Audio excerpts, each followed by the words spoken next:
needle holder, needle holder of Hagar. All instruments having the rings should be held in this way. So the scissors, the needle holders, we put the first and fourth fingers into the rings. The third finger is placed near the fourth one, and the second finger is located along the long axis of the instrument. Before you try, it's necessary to understand how does this lock function. You see, we have here a kind of lock. It allows us to put the needle and to close the instrument reliably. So you see the needle is reliably fixed in the instrument. So before you try to stitch, just make the experiments with this instrument, how to close and how to open. To open it, you need to compress it a little bit more and to push the upper branch of the instrument to the left side. We need to prepare the instrument. We need to put the needle and then to put the thread. In this way. Look at me now, my dear friends. We will try later. The needle should be placed into the needle holder in this way. So the plane of the needle should be perpendicular to the plane of the instrument. Okay, sir. Not in this way, not obliquely, but perpendicular to the instrument. And please note that the needle should not be inserted too deeply. The optimal place is just 3 to 4 millimeters, not deeper, because if you try to put it here, you will break the instrument. Just a little bit away from the tips. And also it is important that the needle is divided into 3 equal parts. And we put the needle approximately between the central part and the part containing the opening for the thread. So not just in the middle. Not in this position, but in this. This is the position of the instrument for the right-handed person. The right-handed person will perform the stitch from right to the left or from far towards the surgeon. If somebody is left-handed, he should put the needle in opposite position. So left-handed person will make the suture from left to right. After putting the needle, we will need to put the thread into the needle.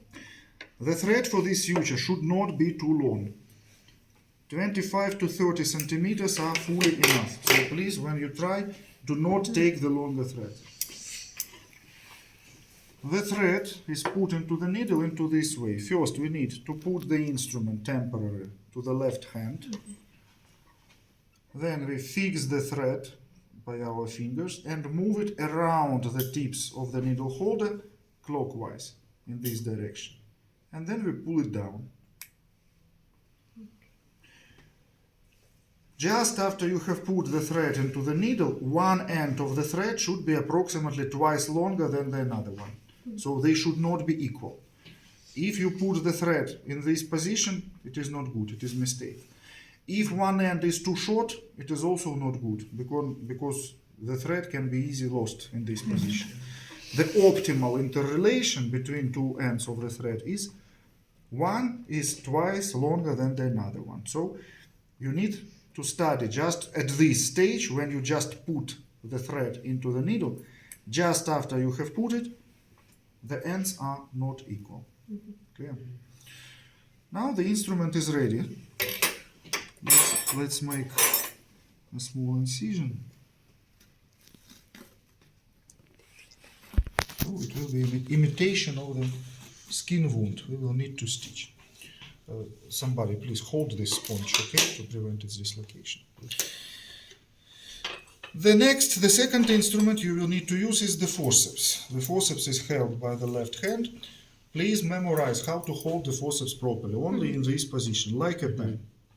But unfortunately, many students try to hold the forceps in this position. It is not good. It is not correct. It's wrong. It's a bad mistake. The forceps should be held just only in this position. Okay, I'm ready. So, I perform the suture from right to left, so that's why I will need to take the first flap of the tissues we are stitching by the forceps, and then the needle, by rotation of my right hand, is introduced just under the tips of the forceps. So I pierce the first flap. And as you see, by the left hand, I help me a little bit by pulling, by turning this flap. After the needle has passed through the first flap, I take the second flap. I also need to turn it away to see the needle, to make sure that my needle runs in a proper direction. And also just under the tips of the forceps, I introduce the needle.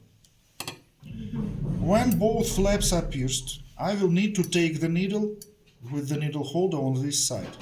But it is not good to leave the needle without any control.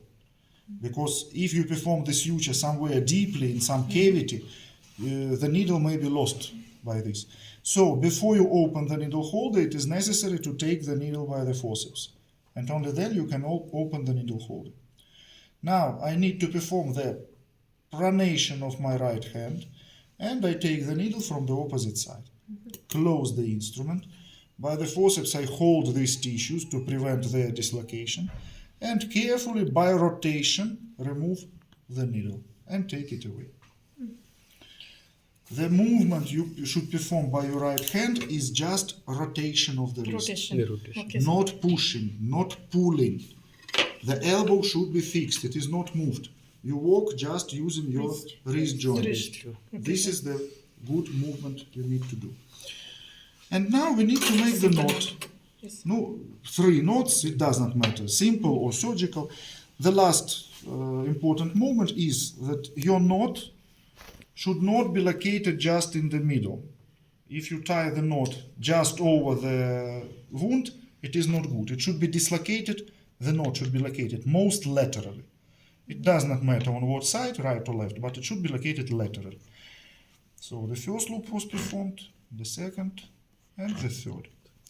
So you see, the tissues are joined reliably, closely. To finish the suture, these long fragments of the thread are just cut off. If we make the suture somewhere deeply in the tissues, we cut as much of thread as we can. But for skin sutures, it is recommended to leave a small fragments approximately 1 centimeter long, because the skin sutures later should be removed. The sutures which are applied deeply, they are not removed. The thread will be just absorbed in some time. But the skin sutures should be removed. Usually in most of cases, approximately in 5 to 7 days, we remove the skin sutures. How to remove the skin sutures? You will need a sharp scalpel. This one unfortunately is not very sharp. Or a small scissors. I have a scalpel, so I will show it. Please hold it. So to remove the suture, you need to take these fragments of the thread. You need to pull these threads a little bit upwards to elevate the knot from the surface of the body. And then, by a single movement of the scalpel, you will need to cut the thread just under the knot you have performed. Now, in the optimal case, if the scalpel is sharp, you will cut the thread just using a single movement. No, but this scalpel, I repeat, it is not very sharp, so I will need to perform several movements. But anyway, the most important, most principal thing is that we cut the thread just under the knot. So you see, I have elevated the knot, and now here, just under the knot, the thread is cut. Okay. And the whole fragment of the thread which was located in the wound is removed.